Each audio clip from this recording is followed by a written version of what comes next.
Shalom jemaat yang dikasih Tuhan Yesus. Puji Tuhan pada pagi hari ini di rumahnya Tante Alma. Selamat pagi Tante Alma. Selamat pagi Mia. Nah, saya ada di rumah Tante Alma. Puji Tuhan, saya bisa menemani Tante Alma karena memang pada bulan Desember ini Gereja Keluarga Tabernakel Induk Bandung ingin mengadakan satu acara khusus, yaitu berbincang-bincang dengan jemaat, khususnya mengenai kesaksian hidup jemaat bersama dengan Tuhan. Tante, saat ini Mia pengen tanya beberapa hal ya Tante ya. Karena Tante ini kan punya kehidupan yang sudah jauh lebih panjang dari Mia gitu. Sudah mengalami asam garamnya kehidupan ya Tante. Nah, tentu Tante punya pengalaman sukacita, tapi juga punya pengalaman kesedihan. Nah, khususnya berjalan dengan Tuhan Yesus, ingin Mia tuh tanya bagaimana pengalamannya Tante berjalan dengan Tuhan Yesus ini. Nah, misalnya begini Tante, kan kita menjelang Natal ini Tante ya. Kalau menjelang Natal itu biasanya tahun-tahun yang sebelumnya kita tuh sibuk ya, mempersiapkan segala sesuatu. Mia percaya Tante juga sibuk. Mungkin ada anak, ada cucu ya, ada menantu datang karena Natalan bersama gitu Tante. Tapi khususnya sekarang kan sedang pandemi Tante. Nah, bagaimana perasaannya Tante? Terus apakah dalam kehidupan saat-saat sekarang ini Tante ini kecewa sama Tuhan, atau mungkin Tante bisa gambarkan khususnya untuk menghadapi Natal ini, Tante perasaannya seperti apa? Ya, kalau Tante tidak kecewa pada Tuhan, tidak pernah kecewa pada Tuhan. Karena Natal ini memang rada kok tidak bisa kumpul dengan anak-anak itu saja. Tapi Tante nyadarin bahwa sikon ini tidak mengizinkan, dan Tante terima dengan besar hati. Karena sekarang kan zaman sekarang sudah canggih, biarpun tidak hadir, tapi video call selalu ada. Anak-anak sering sekali video call. Kalau video call sekali berempat sampai berjam-jam itu aja, dan Tante selalu happy kalau anak-anak video call. Wah, luar biasa ya Tante. Mungkin anak bisa cerita juga, anak-anaknya Tante yang di luar kota mungkin bisa cerita juga ya, mungkinnya bagaimana persiapan mereka untuk menjelang Natal gitu ya Tante. Nah Tante begini, tapi kan kehidupan kita bukan cuma Natal aja ya Tante ya. Nah, Mia tuh pernah dengar Tante itu pernah waktu udah lama sih memang mengalami kebakaran rumah ini Tante. Kalau Mia lihat sekarang kayaknya udah nggak ada bekas-bekas kebakaran ya Tante ya. Nah pada saat Tante mengalami kebakaran kan Tante sudah hidup di dalam Tuhan. Apakah Tante jadi kecewa sama Tuhan, marah sama Tuhan, atau bagaimana cara Tante menghadapi saat buruk itu Tante? Iya, waktu Tante rumah kebakar itu Tante tidak di rumah dengan Om. Jadi rumah ini kosong. Tante sedang di Tegal nengok mamah Om.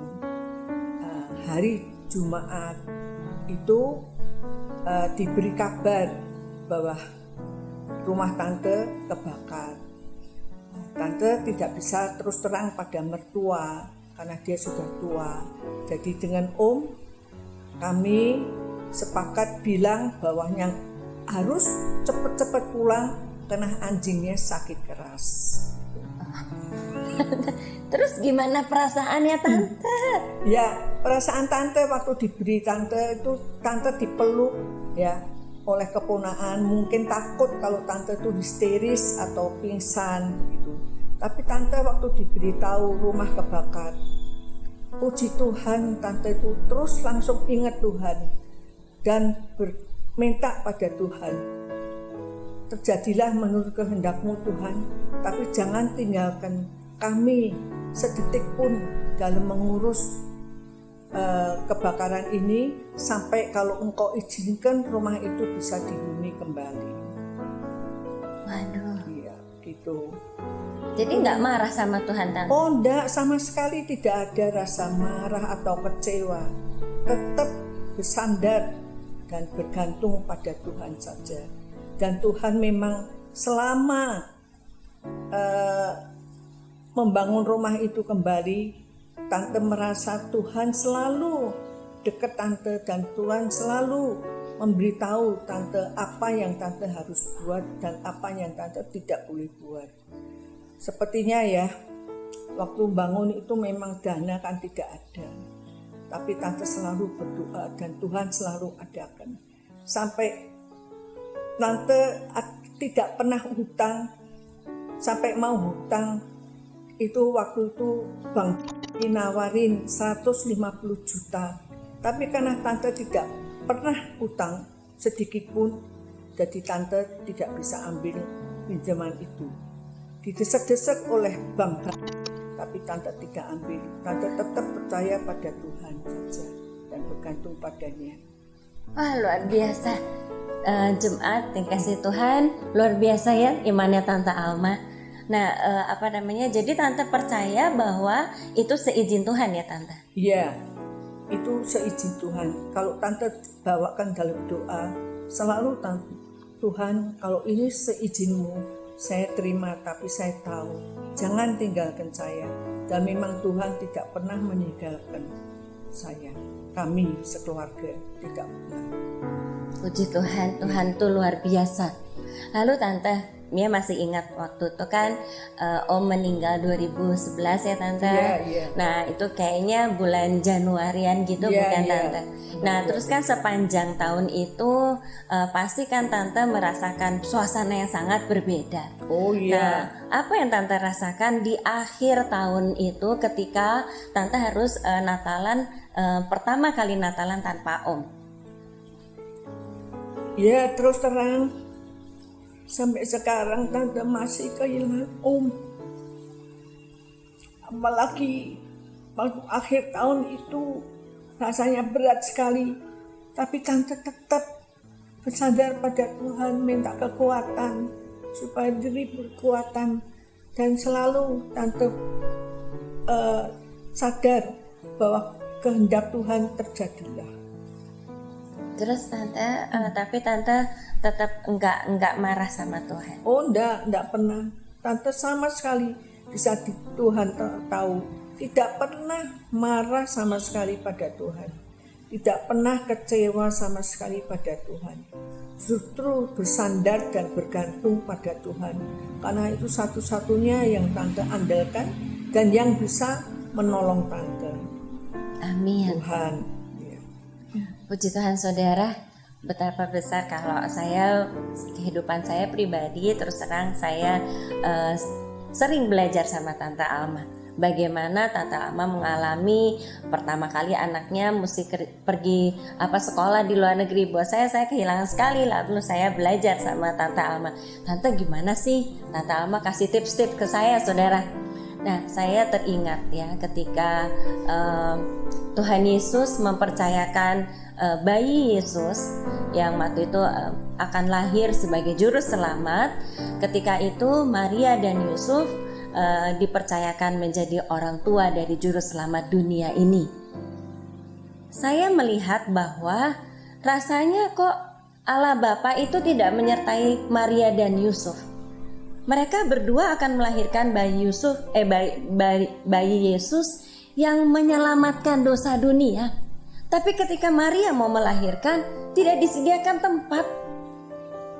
Mestinya dulu waktu saya bekerja arsitek, kalau saya punya tugas keluar kota, bos saya menyediakan kendaraan, bos saya juga menyediakan penginapan kalau memang harus menginap. Tapi Maria dan Yusuf tidak disediakan apa-apa oleh Tuhan. Rasanya saya kalau baca dari Alkitab begitu, ditulis seperti ini saudara. Maria melahirkan seorang anak laki-laki, anak yang sulung, lalu dibungkusnya dengan lampin dan dibaringkannya di dalam palungan karena tidak ada tempat bagi mereka di rumah penginapan.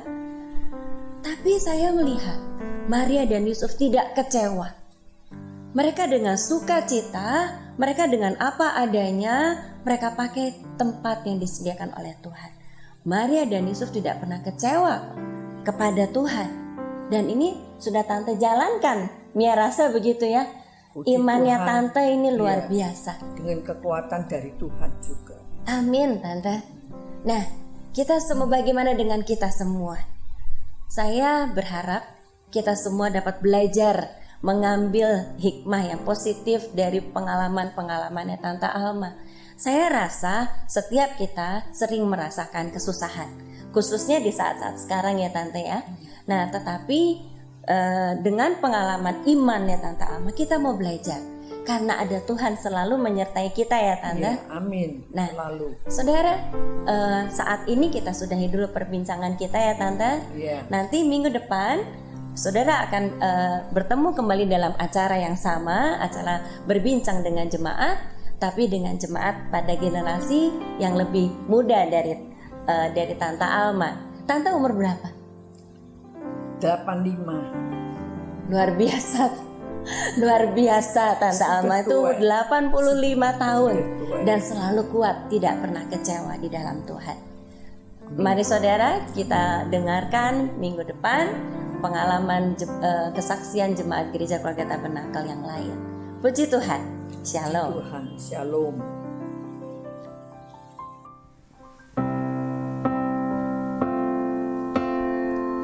Musim akan selesai.